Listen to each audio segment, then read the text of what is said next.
Helo noswaith a chroeso I drydydd sesiwn Expo'r Wal Goch. Ni wedi cael diwrnod arbennig I ddechrau'r Expo.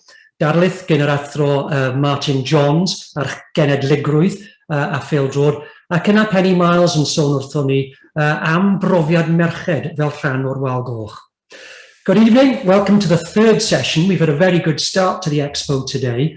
Professor Martin Jones was telling us about culture in Welsh football, and Penny Miles was telling about the sometimes mixed experiences women have as they're part of following Wales as part of the Red Wall.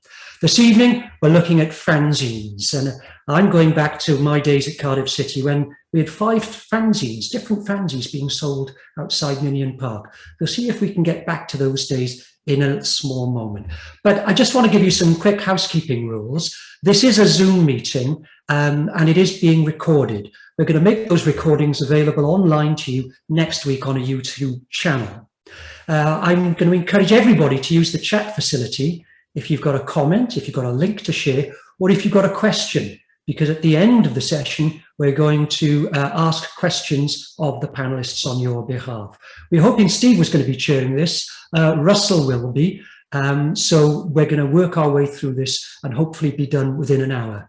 I've got to thank all our sponsors for Expo'r Wal Goch. We're really grateful to the FAW, the FAW Trust, IndieCube, Sporting Heritage, Grow Social Capital, Gore Cymru, Literature Wales, and RTS Cymru Wales. If you want to tweet, please do use the hashtag EWG21, and we're also on Facebook. Let's keep this conversation going because the Expo we're hoping is not going to be for just a couple of days. We'll keep the conversation throughout the year. Okay. That's it from me. I'm going to hand you over to Russell Todd now, my co-conspirator at the Expo, to introduce this session. Gawa to chi, Russell. That's him, conspirator. Yeah, I like that. So just to echo that, thanks to the sponsors, thanks to everyone who's joined one or other of the sessions earlier. We've been really thrilled with how it's gone. I can sort of, relatively speaking, relax if I'm sharing this and not have to worry too much about the technology. We've got the pleasure of 4 fanzines or 4 examples of fan literature in Wales. 2 are quite long established, and we'll be hearing obviously about some of the background to all of these in due course. 2 are much more recent. One is very recent. I think I saw today that from Ryan on social media that only the second ever edition of Alternative Wales has gone to the press, I think, or gone to the printers or something like that. So that's how new it is. But I think they're all still contemporary, and I think that's a key theme. So I'll invite them to introduce themselves in due course, but very quickly we've got, and this might get confusing, we've got Ryan Jones, who is behind the fanzine Shag, which is a Wrexham fanzine. I think 6, there we go, I think 6 editions in. We've got the second Ryan is Ryan March, who is the founder of Alternative Wales, which is obviously more focused towards the national team, but a bit more sort of Wales-wide in its focus. We've got David Collins from Welsh Football magazine, which can't be far off 30th anniversary, either one side of it or the other, which looks for the covers the sort of the more domestic pyramid within Wales. As well as touches on the national team. And then we've got Mark Evans, who joins us from the team hotel over in Paris. So hopefully there's no player emergencies he's got to deal with, or any blazer and committee emergencies. Don't know if Aaron Ramsey's barber's going to be coming to peroxide his hair again at any point now. But Mark is also with the Dial M for Merthyr fanzine, or not only with it, he is it. He's also Dial M for Merthyr on Twitter. And we'll come to Ryan March first, I think, given that we have it's International Week. He's got some slides to share. Like I said, please put, like Tim said, please put some comments into the chat.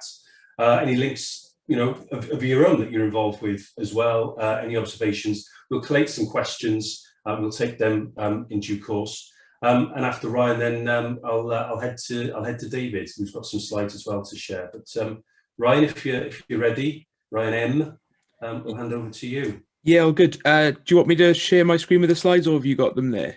Just the one slide. Mind. I'll share it then. Well, There we go. Cool. Can everyone see that? Everyone see the slide, just to make sure? yeah. Yeah, cool. Right, so I'm Ryan. I'm the founder, editor, creator of Alternative Wales. This is just the one slide really to show. Just want to sort of, you can have a visual representation sort of what we're about. It was created a little bit of a passion project, just sort of to capture Welsh football culture and the community behind following the national team, but not only the national team, right down to grassroots football, also including the women's teams, you know, the clubs playing in English, in the English Pyramid, the Cymru Premier, and everything, just everything that encapsulates Welsh football, but from a fan perspective, rather than sort of on the pitch stuff. Obviously, there is a bit of on the pitch stuff, but we more focus on the fan experience across the board. So obviously, I started this. I mean, it's an idea I've had for a long time. I remember where the name Alternative Wales came from. It's sort of a bit of a play on Alternative Ulster, the Stiff Little Fingers song. But I feel like what Alternative Wales for me was the night we played Bosnia, that fateful night in Zenica, where we finally qualified back in 2015. I don't know if many people remember, but it was the same night as Wales played Australia in the Rugby World Cup. I can't remember if it was a group game. It was a decider whether it was the final group game or a knockout game. I don't follow rugby anyway. The whole thing was that you sort of went through social media and just talking to people in that week in the run up to the game before we went on the trip. It was very much, you were either in one camp or the other, whether it was football or rugby. And I felt like, for me, and it always has been since I was, you know, young, that football felt like alternative culture in Wales, you know, in the same way alternative music, in that sort of same way, not like alternative right-wing politics, because that's definitely not what it's about. But yeah, so it's like an alternative culture to what like British Wales has always been, and whether that's sort of with fashion or music or politics. I think football sort of is the umbrella for all of that within our fan base. So that's what I wanted to do, is capture that. And there's some brilliant people who are a part of these of this community, and just sort of giving them a platform to you know, say what they need to say, showcase their work. You know, we had work in the first issue from Lewis Mitchell, who's a really good photographer, does a lot of grassroots football, and you know, during lockdown he took pictures of the football pitches of the Garw Valley, which is you can see on the top line far right. You know, I spoke to Tommy Caws, who was the manager of Llansannan at the time, a grassroots football team.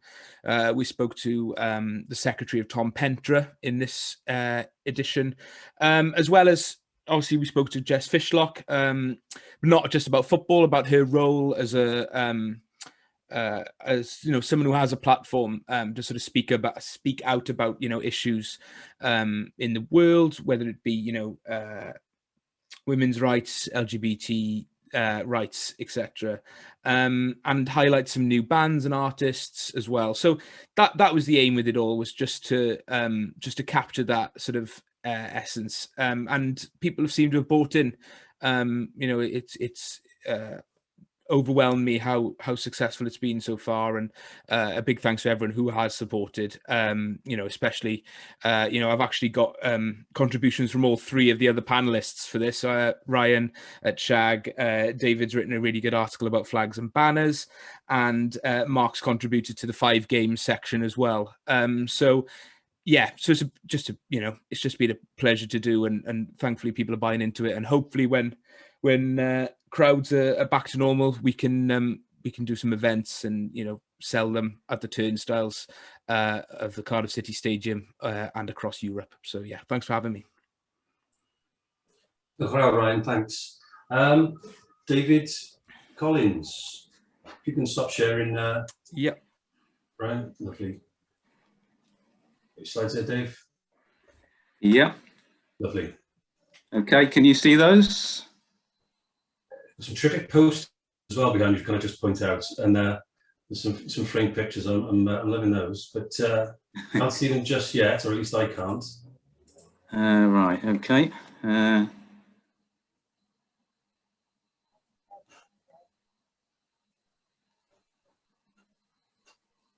Should be.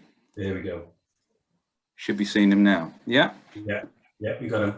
Okay, sorry about that.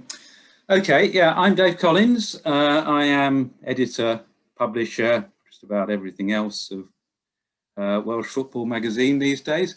As you can see on the screen, 1992 to 2021. So that is, we're in our 30th year, as you say, Russell.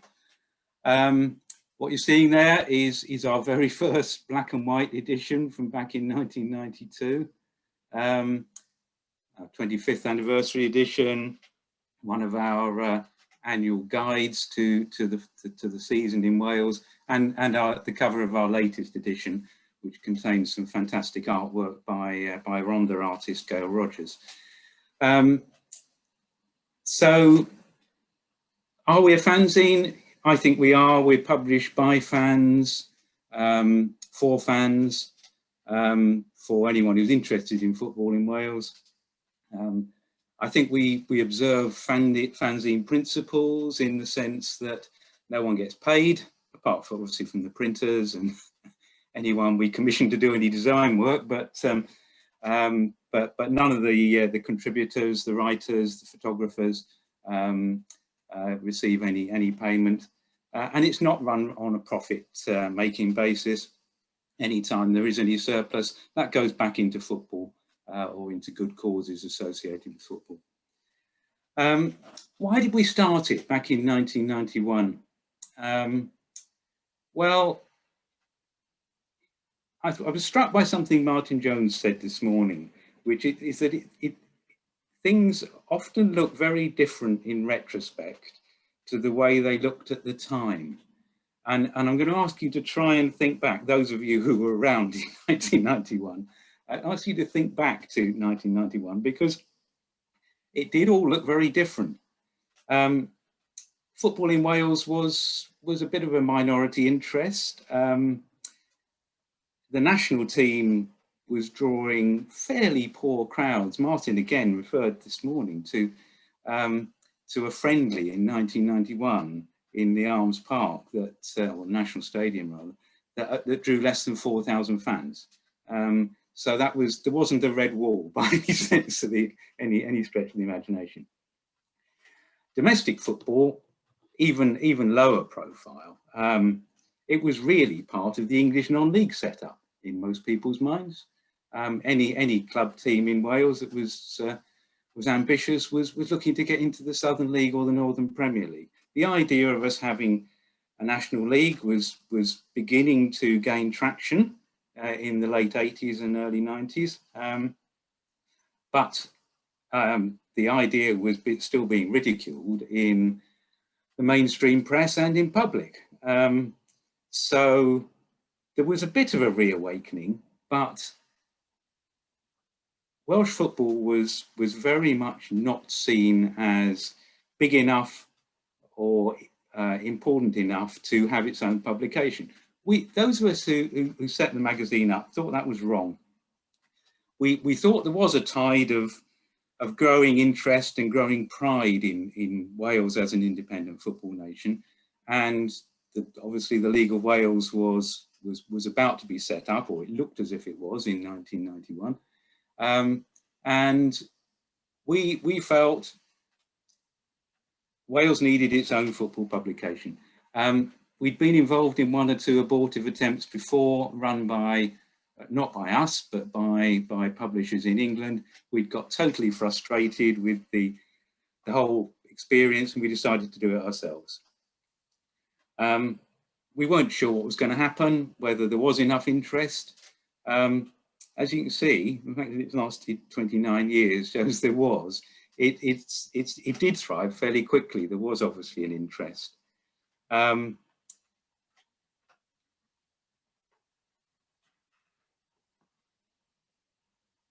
think I've covered most of that. Oh, the other thing I should mention is that there was a lot of interest from outside Wales in football in Wales. The sort of nascent ground hopping fraternity were really interested in getting some information on football in Wales, and there was nowhere central that they could get it other than the odd page in their own sort of English non-league magazines. Why have we thrived and lasted 29, 30 years?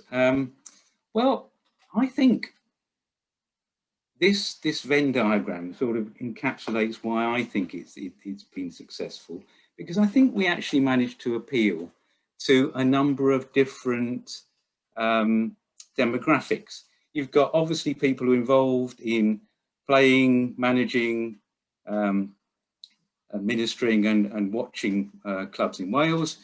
You've got people from outside Wales, as I say, who are interested in the clubs and the venues in Wales. You've got exiled Welshmen and women who would love to know what's going on in their own local clubs back home. You've got statisticians and historians who want a source of reference on the game in Wales. And you've got people who are proud that we're an independent football nation. There's something in every issue we publish that just about hits the spot for all those people. We're covering domestic and international, we're covering men's and women's, elite and grassroots, and we cover every region. And back in 1991 too, you couldn't get that sort of thing from the internet. You couldn't get it from any other publication. You actually had to go to individual local newspapers around Wales if you wanted to know what was happening. For instance, I live in Cardiff. If you wanted to know what was happening in Wrexham or Northwest Wales, you'd have to buy the local newspaper from up there. You certainly wouldn't get a league table down here. Although we've evolved our content as the world has changed around us, we've more or less stuck to that formula. So here we are as a few spreads from recent and current issues. We've got domestic football covered. We've always got a few pages on the Cymru Premier and a few pages on everything below that. We've always got something on the national team, not just the men's senior team, the women's team, the junior age groups as well. We've always got a club feature. There are always statistics, league tables, cup draws, things like that. And there's plenty of history. Obviously, in the last year, with not so much actually happening currently, we've drawn more on the history of Wales. But we've always got something, say, 100 years ago or 25 years ago, 50 years ago, and one or two deeper articles. For instance, in our next issue, one of our writers, Ian Garland's writing about the attempt to set up a Welsh pyramid and a national league in 1921, which is exactly 100 years ago. So we've got a feature on that. So something for everybody, really. And the fact that people carry on buying it in print, we've looked at doing it digitally. People would prefer it in print, so we stick to that. So there you are, some contact details if anyone's interested. And I'd just like to mention the offer that we have for anyone who's listening to this is obviously registered for the Expo. And you can have a little taster subscription if you don't already subscribe of 3 editions, the current one and the next 2, which will be the end of season issue and the preview, the full guide to the new season. And you can have all those for less than the total of the combined cover prices. So be delighted to sign you up to that. So thanks very much. Thanks for having me. Thank you, Dave. I'll hand over the map, but before we do, we've had Steve Davies has joined us. He's been held up, unfortunately. So I'll be handing over to him after Mark has said a few words about Dial-M for Merthyr, and just on the issue of with Welsh football, I don't think I've ever failed to learn something new. I mean, you learn something in all of these things, but something makes me sort of go, oh, really? I think one of the more recent ones was Cymro Davies in Canton, which I've driven past 10, 20, 30,000 times in my life. I only recently learned that that's where Cardiff Corinthians played for many years, and there's now houses, obviously. And just that critically sort of mundane bit of information and bit of geography suddenly now has much more resonance. So so thank you for continuing to educate me, and I'm sure many others. Pleasure. Okay, before I hand over to Mark, I'll hand over to Steve, just by way of an introduction. Steve is he's a London Welshman. Parents are from Mae'r originally, in North Wales, in the Gogledd. Was a youth student at Swansea University, which coincided with the Swans' ascent through divisions under John Toshak. And I'm not sure whether he stayed around much for the slide back down line, but anyway, I'll leave Steve to talk about that. Founded the CockaDoodledo fanzine back in the 90s, so a couple of the older heads here might be familiar with that one and remember that. But has contributed to a lot of others as well, not least of all When Saturday Comes, which I think for many of us is considered sort of one of the sort of the godfathers, as it were, of sort of fan literature and fan voices. So I'll hand over to Steve to chair the remainder of this after Mark has spoken. So sorry to hold you up there, Mark. Over to you. That's okay. That's great. Just thinking now. I mean, I'm in awe of Dave Collins as well, because I've realised that our fanzine's actually been going longer than his. We've only managed 60 issues, and he's managed over 200. So, anyhow, that's put us right in our place.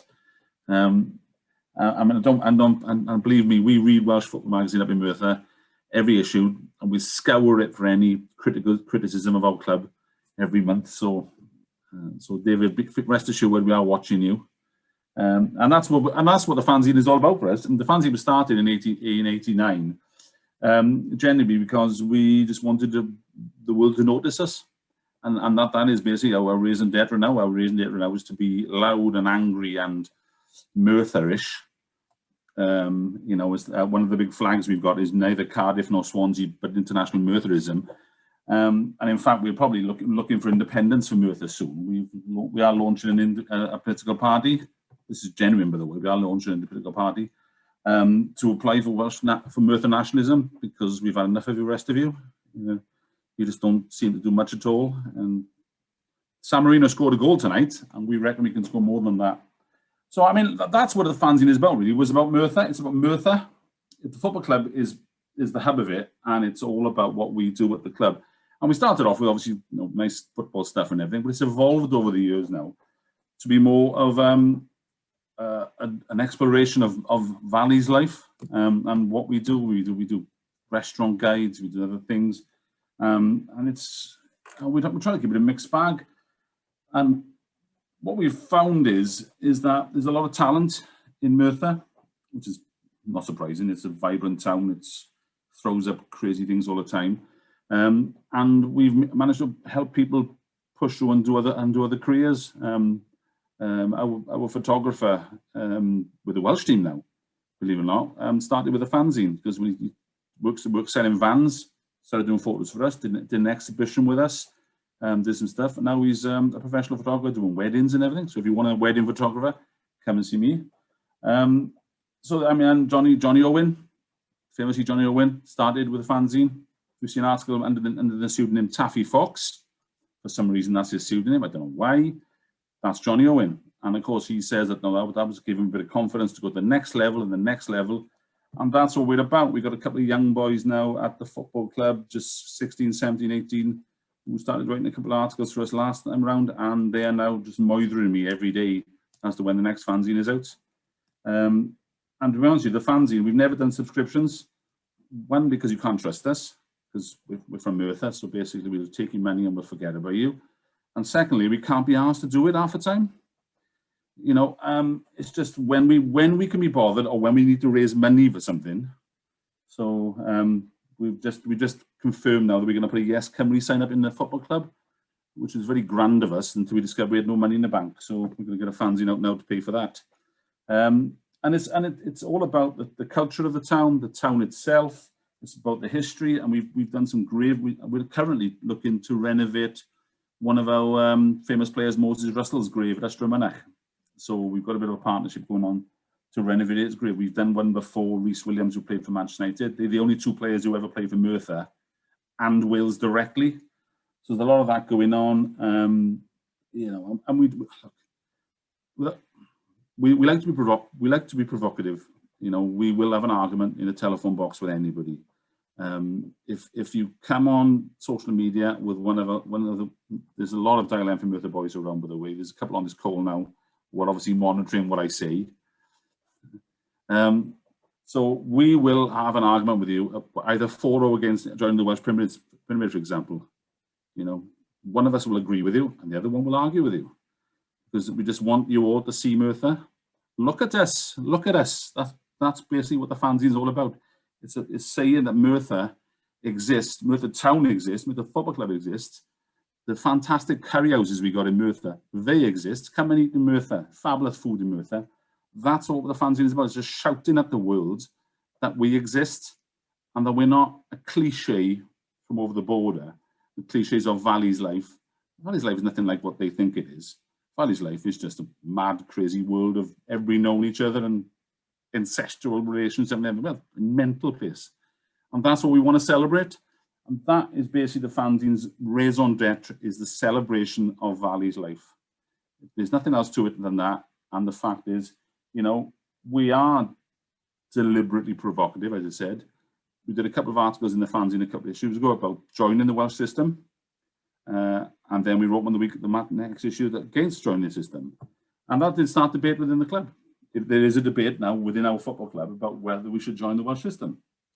A couple of years ago, there wasn't any point having that conversation, but there is a debate now about what the next step for the football club is, because we're a fan-owned club.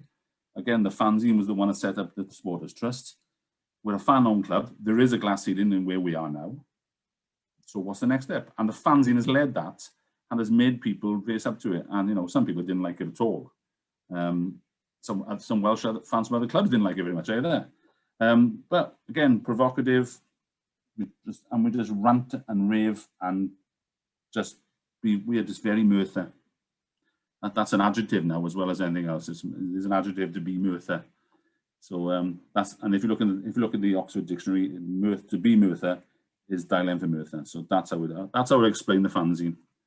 I may have rambled on a bit, but there we are.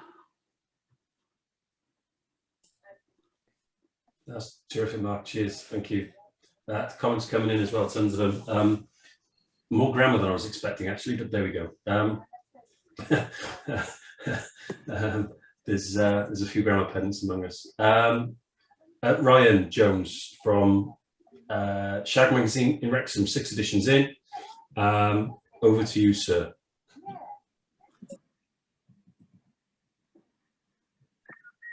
Hear me all right? It's lovely coming after Mark, because Mark was, well, Dail was huge inspiration for me. I wrote for him. He took the time to message me back when I was doing bits. I've made a note. Reading Dail was like when New Order saw the Sex Pistols. I read it and I thought, you can do it. You can put these things together. You can be yourself. You know, you can. Love you, mate. I thought, and there was a few light bulb moments, but what Mark and those guys are doing was huge. And it's very Welsh and socialist as well at the same time. So that was hugely important. I should start by saying I'm the editor of Shag, and I bring it all together. We've been going now six editions in it, Russ. Yeah. Grew out of an organisation called Partisan CPD Wrexham, a group of socialist Republican Wrexham fans. We organised some gigs, and basically we were all about having a platform, having a place for socialist Republican Wrexham fans to get together, get organised. Around the time of the emergence of the far right, when Farage was coming through and bedroom tax and all this stuff, and it felt like we needed to get organised and start doing things. That was really the genesis. I've made some chaotic notes here, so I'll refer to them. So Dail for Merthyr, number 1. Stand was a big one as well. And if you ever read Stand Against Modern Football, great scene.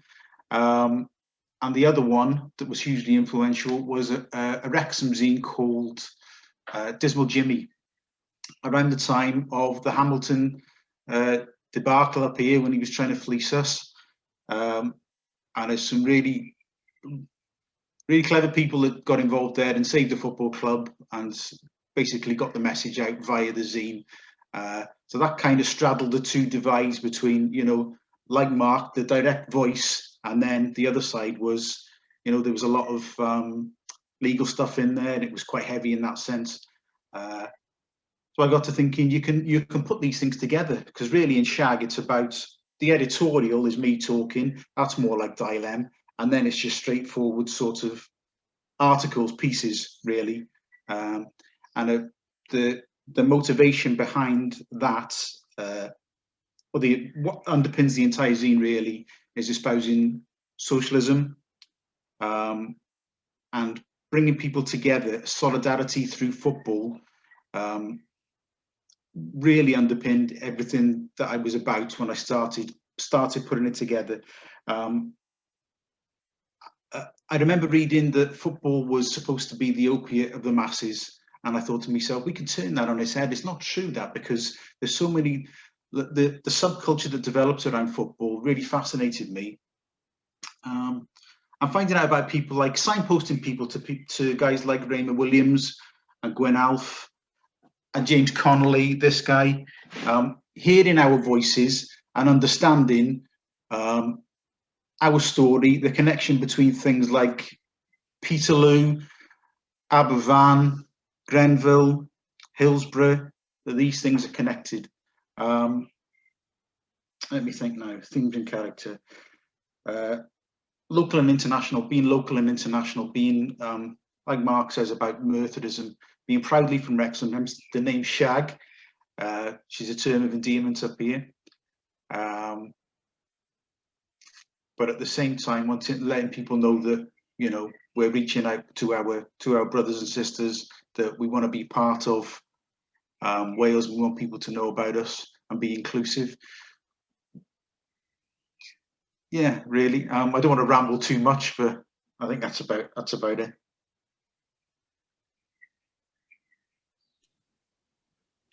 Russell, shall I start here? There you go, Steve. Yeah. Thanks very much, first of all, for inviting me. Honoured to be here and great to hear from you all.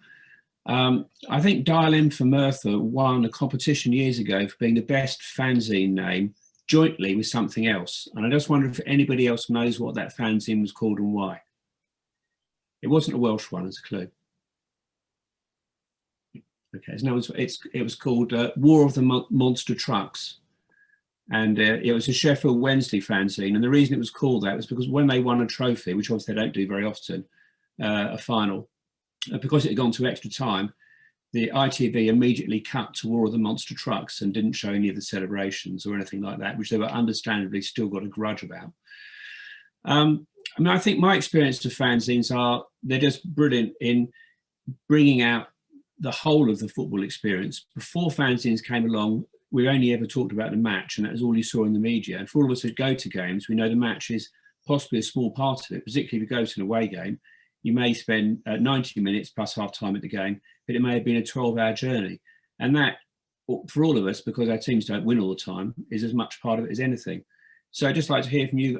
Was that your starting point? You've obviously taken these things on further now. So let's just ask the three contributors. Perhaps we go back to David at the start, just to do like 1 or 2 minutes on each of these questions. We'll try and get a sense of these things. So yeah, I think, I mean, I grew up watching football in London, actually. I wasn't originally from Wales. So yeah, my early experiences are like that. But Welsh football, for me, has been my route into becoming and feeling Welsh. So it was through my experiences at football grounds around Wales. Initially around the valleys, I suppose, is where I started watching in the 80s. And then I spread out and wanted to see the rest of Wales. I don't think, as an incomer to Wales, that there's any way I would have felt Welsh and felt part of Wales and felt so much part of the community and made so many friends and acquaintances if it hadn't been through football. And it's that that's inspired me to be part of the team that set a magazine up and celebrated football in Wales through the magazine. And it's just, it's just gone on from there for 30 years. So yeah, very much so. It's part of my experience of the connections that you make through football. Yeah. Absolutely. Ryan, is that your experience when you started out? Yeah, I think for me, I think what you said about the football being more than just the 90 minutes on the pitch is exactly what I wanted to capture with this. Plenty is said about the football through other publications and forms of media, TV, radio, whatever. It's always focused on what's on the pitch. But as football fans, we all know that it isn't about what goes on the pitch. Usually, maybe not so much these days, but a Wales away trip, the worst part of the trip tended to be the game. So yeah, that's what I wanted to capture. Really, was everything that goes around football, and rather than the 90 minutes on the pitch. Okay, Mark, is that your thinking when you started out as well? No, I mean, we started the fans, as I said before, just because we just wanted to, but I mean, I think the one thing the fanzine does, and what we've always wanted it to do, is promote the town. I know I just had a bit of a rant earlier on about that, but the reason for the fanzine was the town itself, and we've made so many friends over the years, different people. We've got so many links now with clubs like Queen's Park, Leighton Orient, and that. So I mean, it took a life of its own, really. And so many people came. A lot of people around the town again will dip into Dial M for Merthyr as the project on different things. People don't read the fanzine, but they'll come to one of our history events, or they'll come to one of the talks we put on, or they'll come to an anti-racism event, a bit like up in Wrexham. And so I mean, and the fanzine has just given us that vehicle. And when we started off, we just wanted to write something and side print it, and people to read about football. But to be honest, the football's the worst part of the Saturday, especially in Merthyr at the moment. Bloody grim. But luckily in Merthyr we can drink on the terraces. So again, it's another reason we don't want to be in this Welsh system, because you can't do that in the Welsh Premier League. That's a massive. Actually, you're all laughing now, but that's a massive thing. Somebody from the Welsh FA went up and met the fans. I wasn't there. I thought I'd keep away from it. And they went through and oh, that's interesting. That's good. But you can't drink on the terraces. Oh, the room went cold. It's like there's like polar bears in there. Like what? I can't drink on the terraces. I mean, and that's all part of the fan culture in Merthyr, and we promote that. Yeah. And it's a part of what we do. So, Steve, I mean, literally, we just celebrate the club and the town, and that is what we've done, and what we're still doing, because that's why we set it up. It's absolutely. Well, you're doing fantastically well at that. And Wrexham, on that point, I know you talked about how you were inspired by Dial M for Merthyr originally, but presumably you're celebrating the whole fanzine of the whole culture of Wrexham fans and their match day experience. Yeah, it's interesting. During COVID, I bought Sky Sports. I thought I'm missing my football, and I barely watched it. I wasn't interested. I realised, I knew anyway that my experience of the football is about having the crack and selling my fanzine. It's that interaction. But yeah, maybe it's because we've been that bad on the pitch for such a long time. I've switched off a little bit. I don't know. Maybe that's helped as well. But we all have to pretend we don't care when our teams are doing badly, but deep inside we know we do. Unfortunately, it's there, isn't it? Yeah. There. Yeah, I was going to talk about something that was a challenge for me when we published and edited the fanzine, really, which was humour, because our readers always wanted humour above everything else, and to turn out humour of a good level constantly was actually the hardest thing. We could get match reports galore, etc. But is that a challenge for you? I guess for you, David, it's a bit different because you're more information based, but maybe the other guys had that challenge. Yeah, I think we're more feature and information based, and we try and do. I mean, I think we try and write with a light touch. We try to write quality, but we don't aim particularly for humour. Sure. So I think there may be the odd humorous aside, but we don't go for humorous articles. That wouldn't really fit within our format. Sure. Ryan, is that a challenge for you, or is that something that comes easily to you guys? I've got plenty of funny friends, and they make me laugh. And I think if they make me laugh, then I'm sure they're going to make other people laugh. So it's just giving them the freedom to have that space. But it is all about balance as well. And I don't want to make it all, fun and jokes. I want it to be sort of serious pieces in there as well, that can help make a difference. But yeah, there's, that levity is really important and stuff like this. We've one of my friends writes as a parody of a dodgy football agent, and it seems to go down a storm. So just stuff like that, it just adds a little laugh while people are reading. That's all that matters. Absolutely. Mark, is that's important to your? Yeah, I mean, as I said, if we've got a lot of serious stuff in there. I remember the stuff about the Welsh Prem system was obviously looking really hard in the facts and figures and the pros and cons. That was really, that was really to get on right. But yeah, we've got lots of silly things going on in the fanzine. We always have. Everything, a lot of things we do are silly. We've done spoofs on hooligan books in there. We've done, we did a Junior Martyrs drive asking people. Yeah, outside coolers not to wear condoms and things like that. So we've done lots of things like that. It was sort of went down really, well, not well in every part that we did. So yeah, there's a bit of levity in there and stuff like that on Mae'r.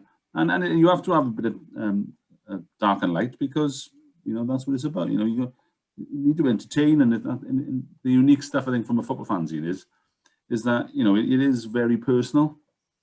And it's and people can share what they want to do, and I think people enjoy sharing that, and some people want to tell some funny stories. You know? I mean, Johnny Owen still writes articles for us about his dad. I know, and it's just somebody's relationship with their dad from the valleys. Well, let's be honest, his dad was bonkers. He was a really lovely fella, but those stories had nothing to do with football. But they're good, the nice light stories, and they raise a smile and think, oh yeah, my dad's like that. Yeah, I know that. So yeah, absolutely, you've got to have some bit of light in there, otherwise, you can just get dragged down. Absolutely. Wrexham, is that your approach? Yeah, it's why the magazine's called Shag, to be honest. It's because it's a political fanzine. A lot of what I do is trying to trick people into reading it. And trying to offset that within the content as well. We don't want it to be heavy. You don't want to hit people over the head with it, but you're trying to educate and enlighten. You've got to have a bit of levity, haven't you? Mm-hmm. Yeah, it's important, isn't it? And it reflects what happens at the football. It's serious and it's funny, and that's life as well, isn't it? Well, absolutely. And I think when a team's doing badly, there's just a lot of gallows humour around, isn't there? That's probably another thing that keeps you going throughout it. Yeah. I'm looking at us all here, and without insulting anybody, I realise that most of us aren't that young. Apologies, possibly, to a couple of people. Ryan's young. Ryan is young. See that. But I'm interested because I suppose football fanzines originally, fanzines came along with Stiff and Glue and Punk, and then football fanzines came along a little bit later, probably 10 years later. And at the time, they were, I guess, young people, in some senses, writing about just the culture, but also challenging the establishment, because they arrived at the same time as independent supporters associations and football trusts, and saying that we as people matter. But do you think that the culture of it now is that it's really appealing to people who are of that generation? Do you think we're connecting with, with the new youth of football through fanzines? David, let's start with you again. Yeah, I think the last 10 years, I think the landscape's changed as far as we're concerned. I noticed there was a question in the chat about social media and so on, and the effect of that. And I thought there was a period in, 10, 15 years ago, when print was probably doomed, or it looked doomed, and when our readership was all very much of my generation. And I thought, well, it won't carry on for much longer. And social media has turned that on its head. I think our readership's much younger now, on average. I mean, I don't collect their ages, so I can't prove it. But I think we've got a lot more younger readers, and social media has undoubtedly increased our reach and our profile. I think without that, we would have withered away, really, or we'd probably have just become a website or something. But yeah, I think I don't think it's dying with our generation. I think there is a demand for print and a demand for a fan perspective from the younger generation as well. Sure. I think your Venn diagram was brilliant. I mean, actually looking at who you appealed to is very interesting. I hadn't seen that before from a fanzine. Ryan, what's your view of that? Well, hopefully you're bringing your mates with you. Well, that was the sort of the point, I think, because when you look at social media the way it is now, I think it's very sort of separated into sort of like areas of social media. You've got like what people call Welsh Football Twitter, and I think within that, then there's there's certain characters and there's certain accounts and stuff that are, you know, are quite vocal. I think what I wanted to do was bring it all together into something print and bring this sort of old school thing into like a modern world, and it seems to have worked as far as I'm aware. Yeah, that was the whole idea, was to sort of create fanzines in a digital age, and yeah, absolutely. Yeah, well, it's interesting. I mean, the digital age obviously brings us things instantly and very exciting, instant comments and humour. Yeah. But also it doesn't require anyone to put any thought into the words they're putting down. Whereas if you're writing an article, you know, you put thought and effort into that and you kind of stand behind it, don't you? It's not like Mickey G57 or something, it's you. Exactly. Yeah, that's exactly what we wanted to do, because social media can be a not very nice place at times, and you know, we wanted to sort of celebrate the best parts of this community. And like you said, it's easier when you can sort of proofread everything to, you know, the last full stop, apostrophe, rather than someone in the heat of the moment writing 140 characters and ruining their life, which, you know, a lot of people have done in the past. So, yeah. Very true. And Mark, it sounds like you're trying to appeal to the whole of the Merthyr community. Are you getting through to the youngsters too? No, to be honest, not in the print form. I think the fanzine, it passes them by a bit. It's as I said, there's a couple of young lads who are really keen. One lad is into photography, so we're trying to support him to do some stuff now. There's a couple of lads there. One point it's poetry, which is really good. So they're that. But the problem why we've got is that actually Merthyr support is quite old. Part of what we're trying to do now is actually use our sort of social media presence, influence, to get more youngsters into the ground. So it's a bit more, it's a sort of different catch for ourselves. The fanzine, the actual physical fanzine and stuff like that, that really is passing some of the youngsters by, I'm afraid. Our readership is still, you know, 30 plus age group. But we do have, as I said, the dilemma from the project is wider than the fanzine.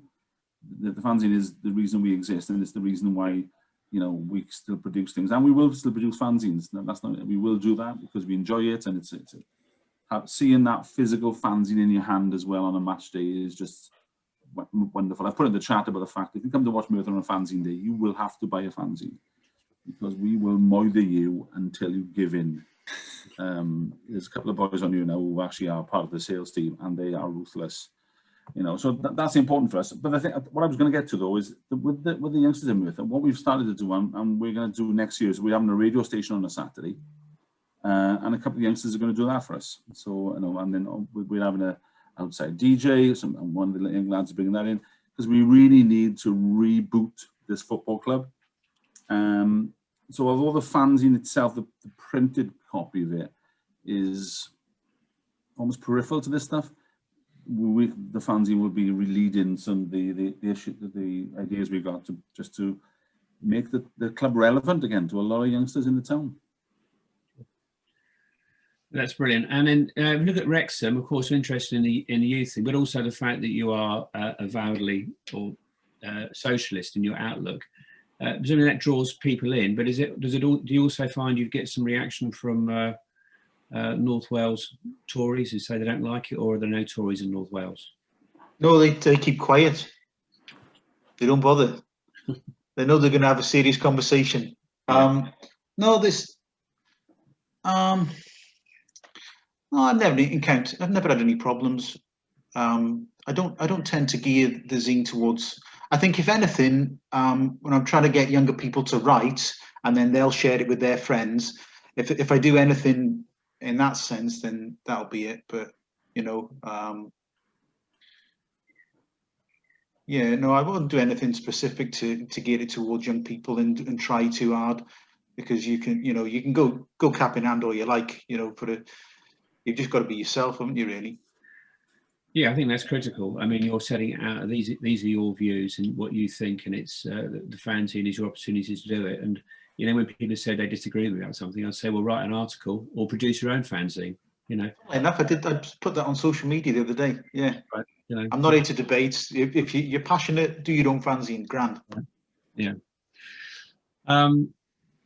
Okay, so I think those are all the things I wanted to cover, really. I mean, it's fantastic to see that Welsh fanzine culture is so alive and well after all this time, and some fanzines generally, and the fact that, social media, it has survived and thrived through social media, and in some instances benefited from it, as David mentioned, and, and expanded the reach. But I think, Russell, we've got time for a couple more questions if anyone would like to ask anything. Yeah, I've picked up a couple of questions here. The first one's from Jamie Mack. What's the impact of social media on traditional fanzines? We've said people still like it in their hands. Is there a crossover there, though? Can you use one to promote the other? Mark, you seem to be very, very rigid in saying, we do the fanzine, we're not interested in digital. No, we're not interested.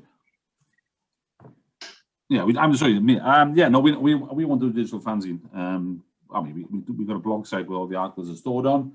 If you want to see some nonsense from years ago, they'll all be on there. All the different statements we make, they're all on there. It's fine. But digital fanzine, our fans on match, they can barely phone a taxi. That's how bad it is in Merthyr. So I mean, asking them to go online with an iPad, my dad would be like, "What's this, Mark? What are you on about?" Right? Anyone else got a view on that? Yeah, I've done a bit of dabbling in digital publishing in the last year during lockdown, because I had time on my hands, and we thought, well, let's put a digital only edition out there, not of the regular run of the magazine, but something slightly different, longer reads, deeper features. Just put it up on digital platform and see if people like it. The overwhelming reaction I got was, "Oh, please, can you do a printed version?" So I did. I ran off a limited edition print run, and that's been far more popular than the digital. So my readership wants print. Obviously, over the years, there's some things that we used to do in print, like match reports and results and things like that you don't do now, because people expect those immediately on match day or in real time. So we've evolved. The sort of stuff we do is sort of reflective and analytical, and as Ryan was saying, properly proofread, and you've given a bit of thought to whether you're slandering or libeling anybody, and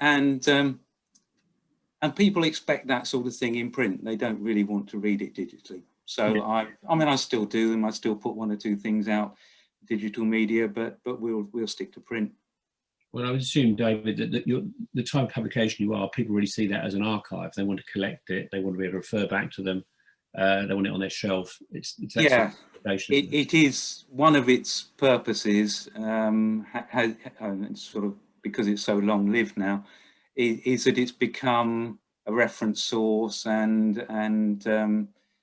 you know, a publication of record. We've chronicled 30 years of football in Wales, and that will be there for the researchers of the future. Just a quick one. This is from Russell. How do you, David and Mark, keep going 26 and 30 years or whatever? You know, how do you still keep yourself motivated? I enjoy doing it, frankly, Tim. I wouldn't have got beyond 5 years if I hadn't. While I was working, it was a way of switching off from the stresses of office life and work. Now that I'm retired, I've got more time on my hands anyway, and I just carry on. And as I said earlier, because I've made so many friends around Wales through football and through publishing the magazine, it's a huge part of my life. Well, listen, thank you very much. It's been fascinating, and it's great to have the new and the old together. If you don't mind me calling you old, you've got a small no, I don't old. like being old. You don't mind being old. No. So Ryan, David and Mark and Steve, thanks very much for this. It's been a fascinating listen. And as I say, this will be put online on our YouTube channel next week. Just a reminder of what's happening on the Expo tomorrow. At 12:30, it's my club, Andy Walsh from the Footballers Supporters Association, who more importantly was one of the founding members of FC United of Manchester, will be talking about community-owned clubs. The examples from Wales being Bangor 1876 FC, Merthyr, of course, and Newport. And then at 2:30, we've got 90 Minutes of Freedom, which is Jamie Grundy talking about Wales's prisoners football team and how the game can be used to rehabilitate people and get them back on the straight and narrow. So thanks very much to you. Diolch yn fawr iawn I chi. I hope you're enjoying the Expo. Nos da. Thank you.